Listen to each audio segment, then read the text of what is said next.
to factory reset Samsung A14 if you forgot pattern password PIN. First step, connect the phone to a computer or an Android. Connecting to the charging brick won't work. Now I will do a key combination, so pause the video now and prepare your phone. I will begin in 3, 2, 1.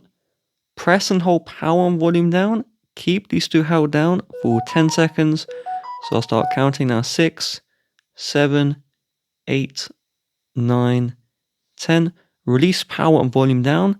Now press and hold power and volume up. And we'll keep these held down until we see the Samsung logo show and appear. So if it flashes, just keep on holding. We'll give it a couple more seconds.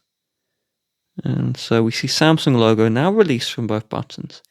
If this isn't working, rewind the video, number 1. Number 2, your charging cable must support data transfer, so just get a more premium cable or find another cable in your home. Now the touchscreen is disabled, so we use volume buttons to navigate, and you click power to select. So we'll navigate to wipe data, and I will click power. Please note of this warning. Then click volume down, and then click the factory reset. What it will do is after this is done, it will ask you to re-enter in your Google account, enter that one in, then you're good to go.